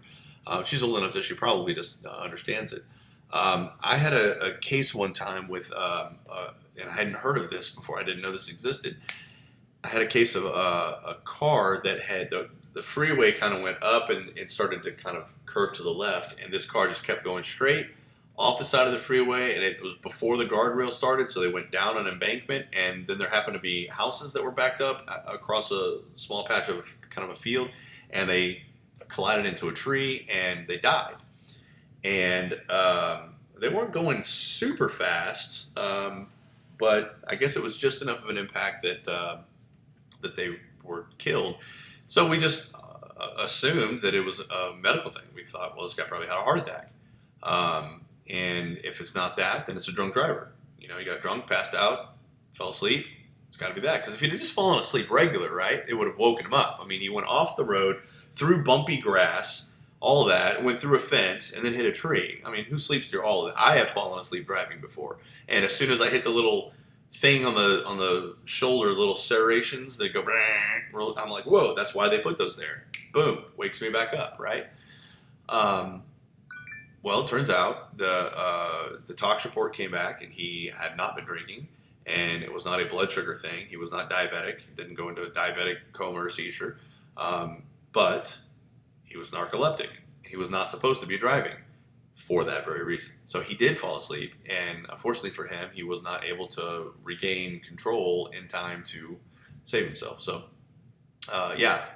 somebody who's narcoleptic definitely can't operate heavy machinery. There are certain occupations that might not be particularly good for them. Sleep apnea, we probably all know somebody that does that. That's when breathing ceases while sleeping. For whatever reason, they just kind of stop breathing for a second. And then, again, that reticular activating system kicks in and goes, hey, we're a little low on oxygen here. We need that to keep happening. And then all of a sudden you go, right? You have that sort of a myoclonic jerk, but it's particularly just for the respiratory system. Sudden infant death syndrome occurs when a healthy infant, that's supposed to say healthy, when a healthy infant, how long has that been wrong?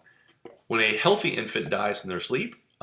This was a big problem. I actually read a story about this one time, and I probably, again, should have researched this before this lecture, but there was a woman that did not get enough credit for this, but SIDS was a big thing.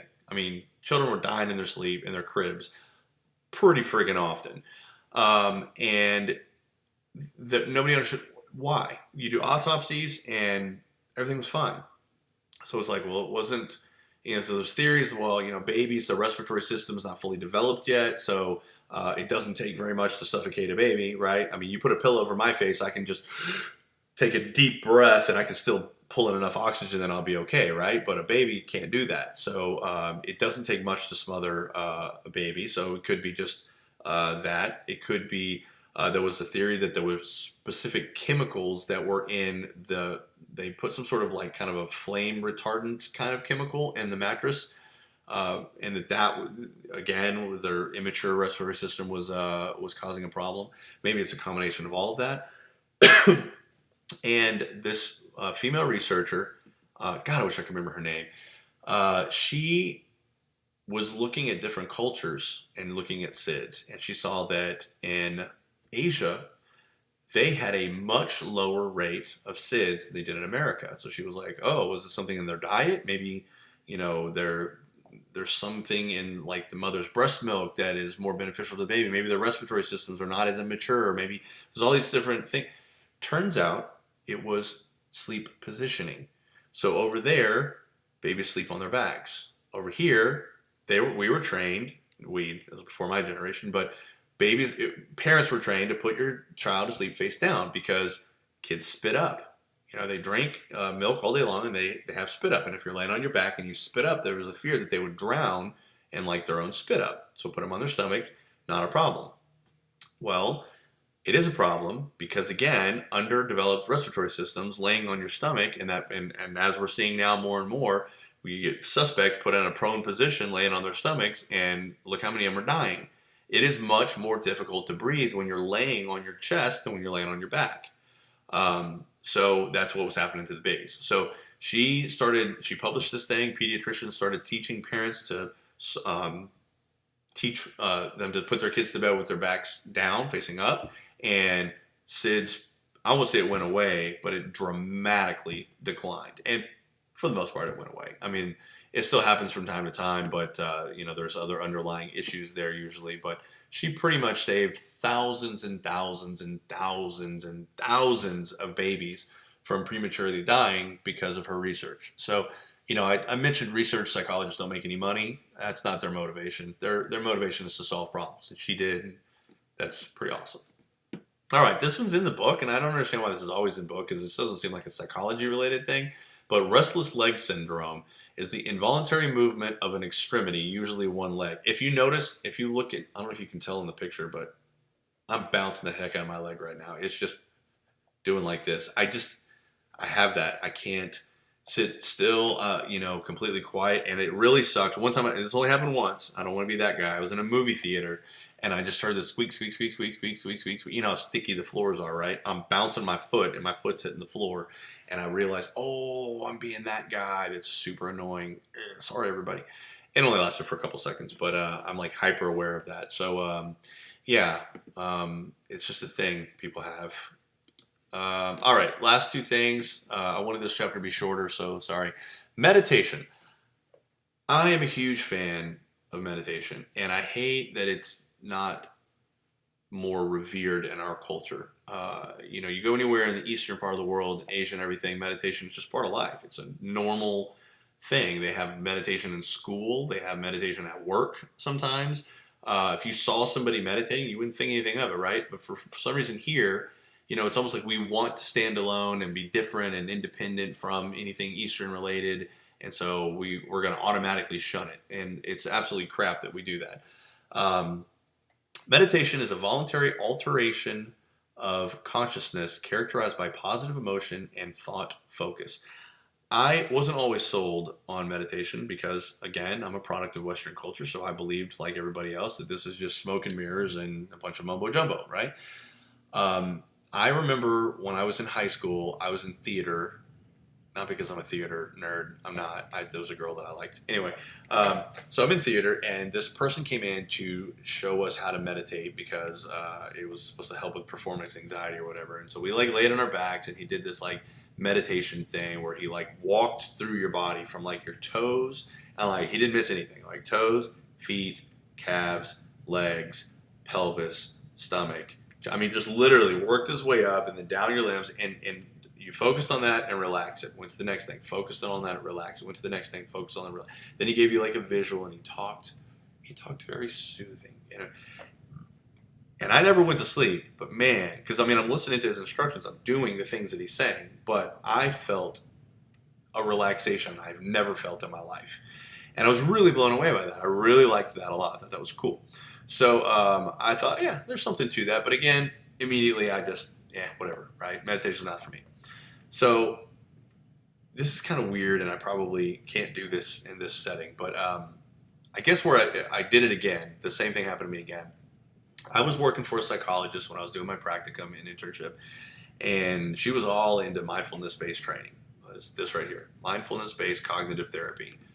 It's a therapeutic approach, especially for depression, that combines meditation with cognitive therapy. So, you know, you go to a therapist and you get therapy. That's the cognitive therapy part. And the other part is to go home, and your homework is to do meditation. So this is what she was all into.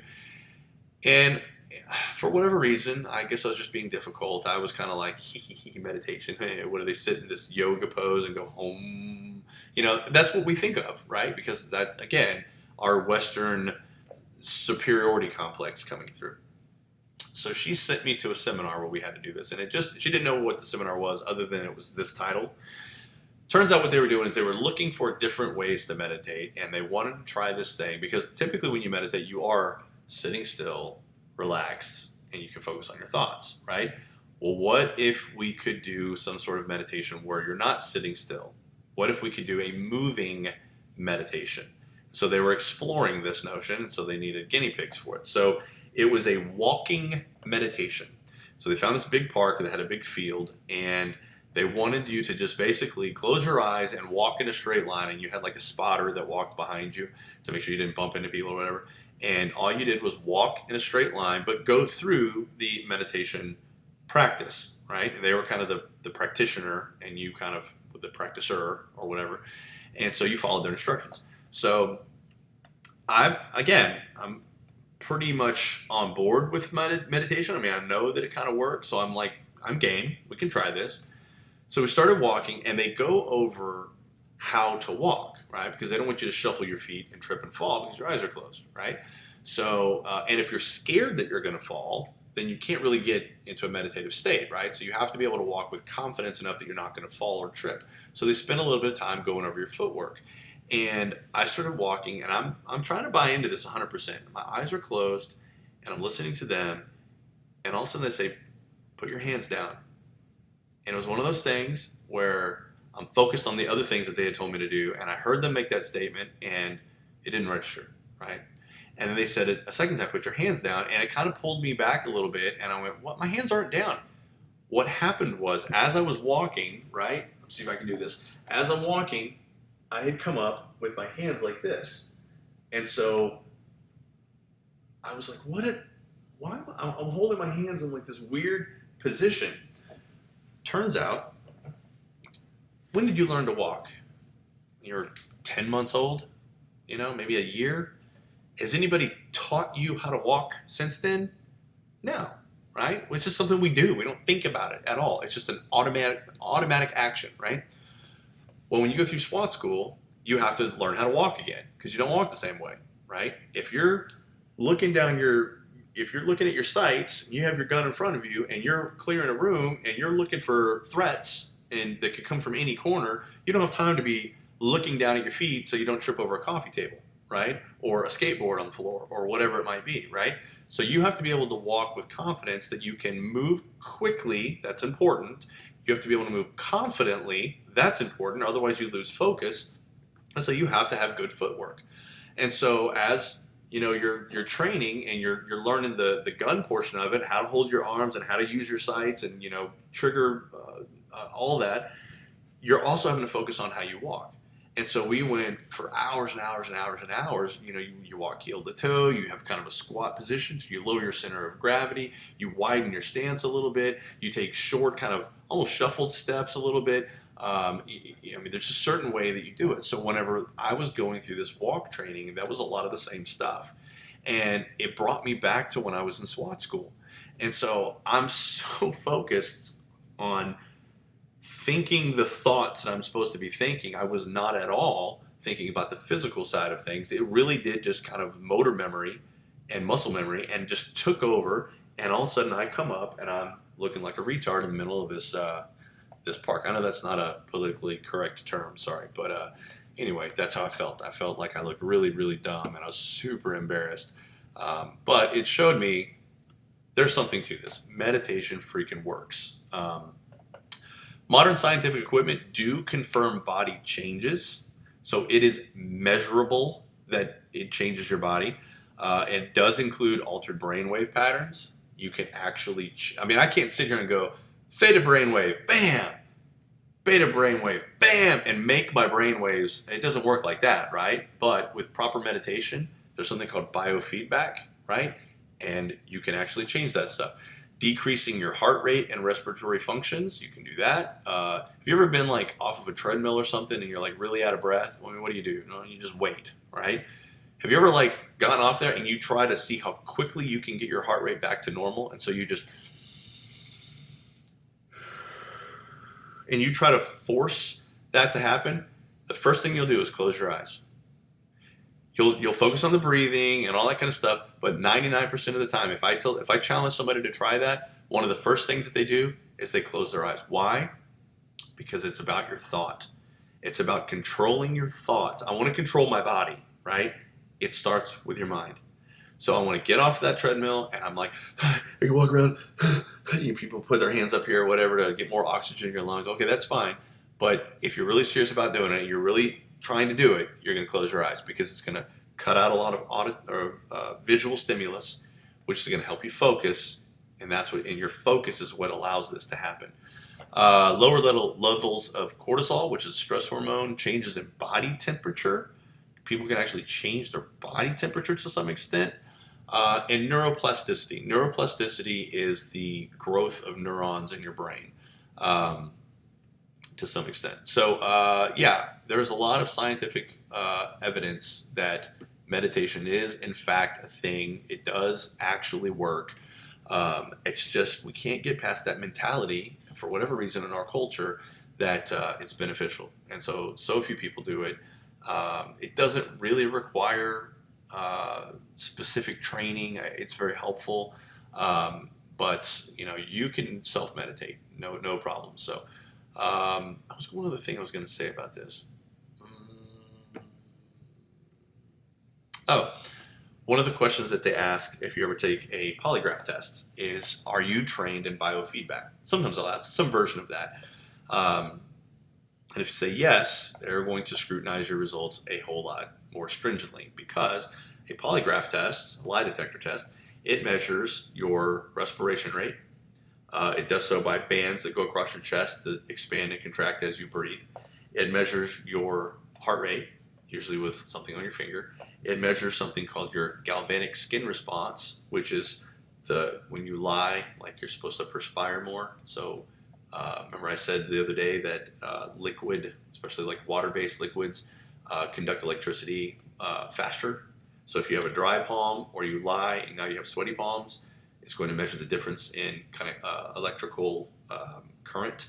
And most of the better ones nowadays, some of them that's all they have is those three, but most of the better ones these days also either have a plate that you put your feet on or that you sit on, and it actually measures micro muscle contractions, which is a measure of tension. And the theory being whenever we lie, we tense up. Well, biofeedback experts can control all of those things. So you can sit there and you can do what they call drift, right? So I drift, which means I pull myself into a meditative state where I'm aware of my outside surroundings. So you ask me a question, did you kill that guy? I'm aware of that question, but I'm controlling the cognitive processing of that question. I'm not just immediately like, I did kill him, but I don't want to say that. No. Now I'm tense, I'm holding my breath, all those alarms go off, right? I hear it, I don't answer right away, process it for a second, just for a second, right? Because that machine's not measuring that I'm processing. As long as there's not a physical output, right? So it's not measuring any physical output, I'm processing it, and now I'm going to reframe the question. Did you kill that guy? I'm going to reprocess it. Did you kill Abraham Lincoln? And I'm going to ask myself that question very quickly, and then I'm going to answer my question. No. And now I'm not lying. I don't have any kind of response that physiologically is going to show up on your test. And to you, you ask, did you kill that guy? And no. Now, the trick is you got to do it quickly. You can't sit there long enough that too much time passes, because then they'll call you out on that and they'll say that you're drifting. That's not good. But if you're aware of how to beat those tests, man, they are absolute garbage. So do they work? Yeah, they work for some, but I can give you an hour-long seminar, and I promise you will beat any question on any lie detector test given by anybody in the world. So it's about being able to meditate and properly control your biofeedback. All right, finally, last thing, hypnosis. The other thing that psychologist did was sent me to hypnology school, and I was really laughing at this. Meditation I was a little bit on board with. I believed in its efficacy a little bit. Hypnosis is just absolute garbage.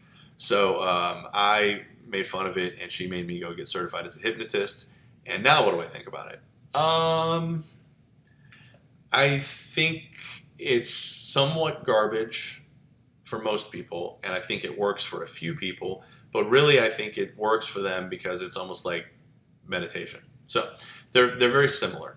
So let's talk about it. Hypnosis is an altered state of consciousness characterized by relaxation and increased suggestibility. So where the other one was positive thoughts and emotion for meditation, this is more increased suggestibility. So here's the best example of hypnosis that I can, the most relatable anyway. You ever been sitting in a red light and you're looking down on your phone, probably, and the car next to you just slowly starts to go forward, and you take your foot off of the brake and you start to just slowly put it on the gas pedal, and you look up and the light is still red and the car in front of you hasn't moved an inch, and you're about to bump them from behind, and you're like, ah, and you stop. That's hypnosis, right? Why is that hypnosis? Well, because you're in your own little world, right? You're on your phone, swiping right on everybody or whatever it is that you do on your phone. And as you're looking at your phone, this guy starts to move, right? You're highly suggestible because you realize I'm at a red light. I have a responsibility to the drivers around me to go at green and stop at red, right? So I'm not really honoring that responsibility. So this is a little bit of a stretch analogy, by the way, but the principle is the same. So I'm looking and I see this movie, and so that suggestibility told me I need to go, and so I go before I even look up. And then I look up and go, oh crap, I was wrong. They were just inching forward for whatever reason. So that's essentially what hypnosis does, right? We want to put somebody into a state of altered consciousness so that we can kind of get past all of the barriers that might be in the way and reach a level of heightened suggestibility. And then we want to suggest something to them, something that they already want but they're unable to do. And that's the thing. If it was like in the movies where you could suggest that somebody barked like a dog every time you said their name, and they barked loudly, and that really happened and people really did that, every guy in the world would go get certified and learn how to be a hypnotist, right? And I would hypnotize every girl that walked by and do nefarious things, right? Or get them to do things that my mom would not be proud of. So obviously it doesn't work. You will only do those things that you want to do. So what is hypnosis good for? Well, it's good for like weight loss. You can do hypnosis training, and then during that heightened suggestibility, suggest to them they don't really need that many Twinkies, or they need to eat smaller portions or whatever. That's something that they want to do anyway. They just can't. So then we suggest it under hypnosis, and next thing you know, they're better able to do that. Same thing with smoking cessation. That this is a very, very effective way to curb the craving for smoking. Um, but it doesn't work for everybody, obviously. So there's a state versus non-state debate. Are we really putting them in an altered state, or is this just a bunch of crap? And there's some scientific evidence that says both, right? But I would say a slight, like 55-45% split that there is actually a physiological difference. It's kind of like the biofeedback, right? So I'll give you one quick example. I had a lady that came in for therapy, and she was a rather large lady, and had a I think she was a baggage loader at an airport. Like, she loaded the baggage into the containers or whatever for the airport. Big burly woman, and all of her sisters, I think she had like 3 of them, were little petite waif model looking, pretty things. And every week, the whole family got together and had dinner with mom and dad. And every week, people gave her crap about how she looked. By the way, it turned out she had a thyroid issue and some other health issues, and nothing she could have done would have ever made her skinny and thin like that. It was hormonal, and they were medicating it, but it still wasn't like gone. It just was under control better. But anyway, her sisters were bitches, basically. And so she would have a lot of anxiety every time she would go to dinner, knowing that everybody was going to be all eyes on me, making fun of me. So she came in and we did some hypnosis training, and it was pretty remarkable. I didn't do it. It was my mentor that did it. This is before I went to the class. And they put her in the state, and she went under pretty easily, and then suggested to her that their opinions weren't that important, and that they were kind of ignorant. And I'm dumbing it down. She was more professional than this, but that basically, screw them. Don't worry about that. You are happy with who you are. You're a good person. Blah blah blah. And then she would come out, and then she reported that she had much less anxiety. And then we gave her some tools to do that. Whenever they start saying these things, you need to say to yourself, look, these are pretty horrible people, and their self-worth is tied to how they look, which is not going to last forever. So they're going to have, their eyes are going to open when they're in their 50s and 60s, and everything is saggy and not pert and tight like it is now. And so they're going to have to come to Jesus with who they really are as a person, and you've already tackled that, so you're way ahead of the game. So we gave her all these other ways to think about things or whatever, but she reported that just the anxiety went way down. So I know there's efficacy to it. I know that it works for some. I still think it's a little parlor trickish for my personal taste. But a couple things to know about it. Franz Mesmer is the man that sort of started it. He was very influential to Sigmund Freud, because this suggested that there was an underlying mechanism below the level of conscious awareness, and that hypnosis was tapping into your subconscious. This is part of the reason that Freud became very interested in the subconscious, because he believed in this notion of hypnosis, and he believed in the notion of if we can get through the consciousness and all the barriers that are there, and we can get directly to the subconscious, then we can really control behavior with that, thoughts, not just behavior. And so he was a real big proponent of Franz Mesmer. And by the way, if you've ever heard of somebody being mesmerized, that's where that comes from. It's his word. It's his name, right? He was a very showy guy, wore these fancy, elaborate costumes. He's very Hollywood about it. Let's see what else. America's first nationally accredited school of hypnotherapy was founded by Dr. John Kappas in 1968, the Hypnosis Motivation Institute. This is where I got my certification from. It is entirely online. You watch a bunch of videos, you take a bunch of tests, and then you have to do some hypnosis like I'm doing through video and send it to them. And it's something to put on a resume. I've never used it and never will. Various councils have looked at it and have shown that it does in fact work. National Institute of Health, American Medical Association, American Psychological Association, and the British Psychological Association. There's more than that, by the way. Canada has one. They've looked at it. The World Health Organization actually has done a couple studies on it, and have shown, yes, it does in fact work. There's something called the Stroop test experiment. So the Stroop test, very simply, you take the word red, but it's in the font color is actually green. Okay, so it's the word red, but the color of green. Then you take the word green, but make it the color red. And then you do this with several different colors and several different words, right? And then you have people, you're the pointer, and you say, point to the word that I say. You say red, and people point. And you try to get them to do as fast as possible, and people mess it up because you see the word, but you see the color, and your brain gets confused as to which, and you point to the wrong one, right? So, people's success rate on this test is actually pretty low. And then they go under hypnosis, and you do, some calming effects and all that kind of stuff, and then you give them the Stroop test, and they do really well. So that's one proof of efficacy. PET scans, apparently, which shows brain activity. Apparently, there's some proof there. fMRI, same thing. The snake and acid test is interesting. I don't know what I think about this. It could be a parlor trick. What would you do if I brought to class, I brought a snake in a box, and I said, I want you to put your hand in that box? Most people would be like, no. Actually, and I think they went a step further. I think it was actually a poisonous snake that was obviously poisonous. Put your hand in that box. I mean, it's one thing, it was a garden snake, right? This is a poisonous snake. Put your hand in there. 99% of people are going to say no. So what they did was they did a very lengthy hypnosis session, put somebody really deep under, and they said, I want you to put your hand in the box. And they'd be like, bloop. And they put their hand right in the box. Of course, the poisonous snake was either not actually poisonous or it had been devenomized somehow.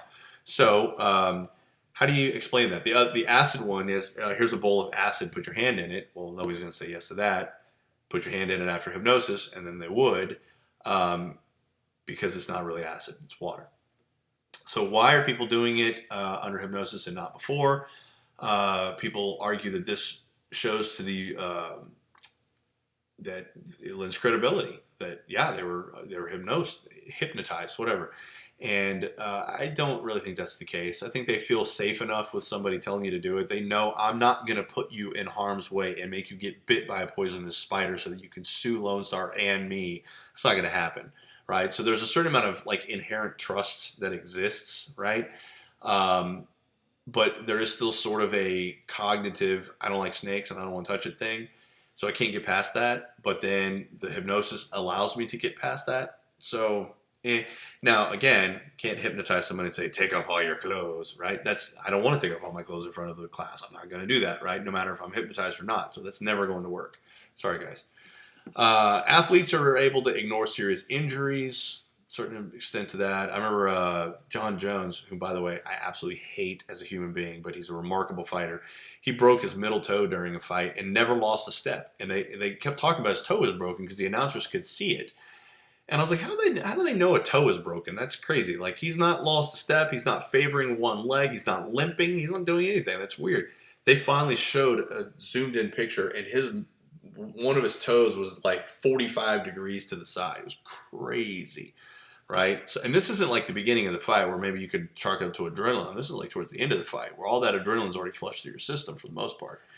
So just being able to be mentally tough and get through injuries. I mean, I've seen Navy SEALs be shot and still carry out missions and deal with their gun wounds afterwards. I mean, it's the things that we can do mentally are so much higher than what you think they are. I mean, that's really what budge training is all about. It's about pushing you to your limits, but then making you go 10 times further than that because your limit's actually way, way further than you think. You think you can only do this.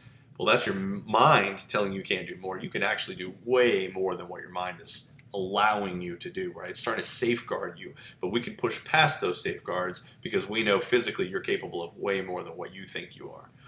And the final point here is that this is not for use for memory retrieval. Now, there is an actual certification. It's one of the few I don't have, actually, for a hypnosis interviewer for police officers.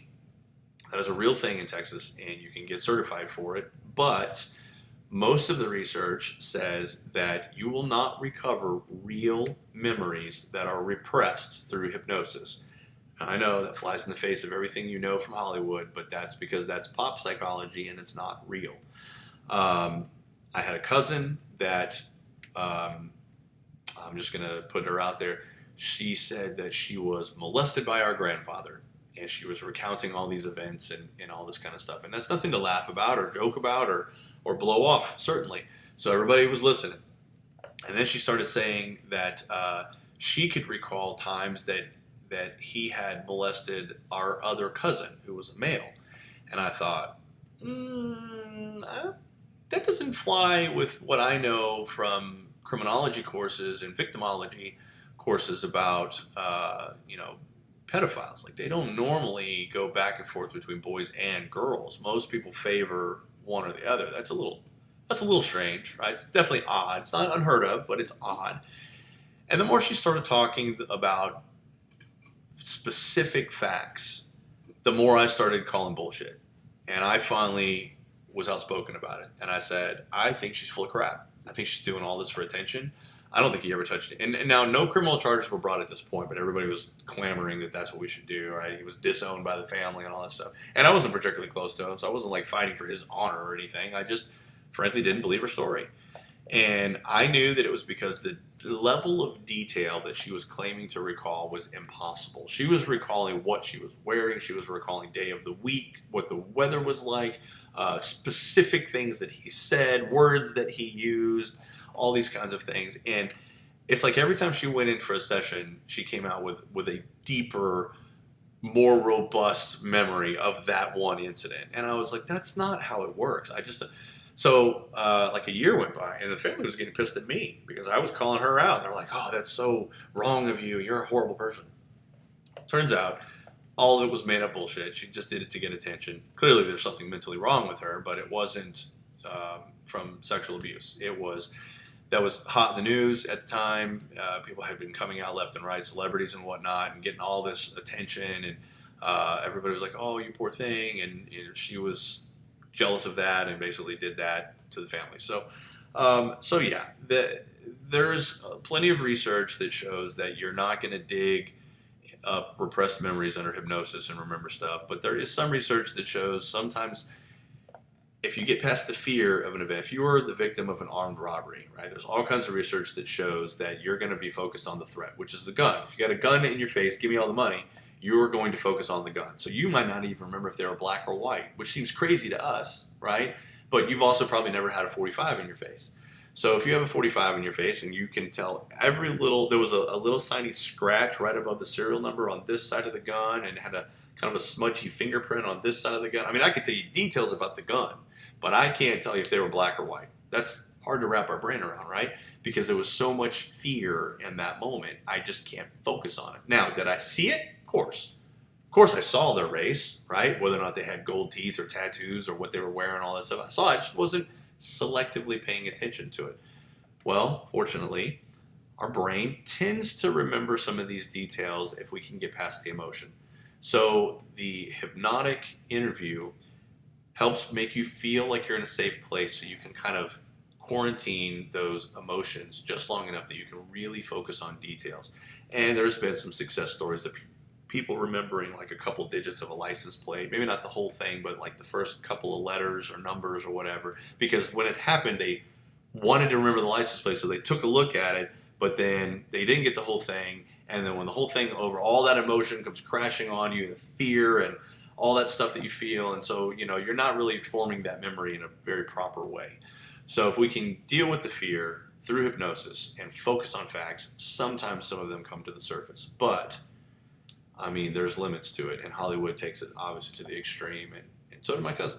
So she sucks for doing that, but thanks for doing it. So my class has that as an example. So, all right, that was way longer than I wanted it to be. I'm going to say that a lot apparently, but I think that's it for this chapter. So as far as review goes, I will send out the study guide, kind of look through it. If you have any questions, of course, email me. I think that's about it. The test is going to be open, and I'll put this in an email, but the test is going to be open from, I think I put the 16th to... we're scheduled to take the test on the 17th. I opened it a day before at 8 a.m. and it closes at Sunday at like 11:30 at night, like 2 days later. So you have like 4 or 5 days. So just make sure you get logged in at some point, and you take the multiple choice exam. It's under quizzes, even though it's an exam. It's the only title that they have for it. It's weird. You have to call it a quiz. It's strange. So click on quizzes, and then you'll see exam 1, and it's locked until the day before. All right. I think that's it. How do I turn this thing off again? Control, Command, Escape. Control, Command. Have a good night.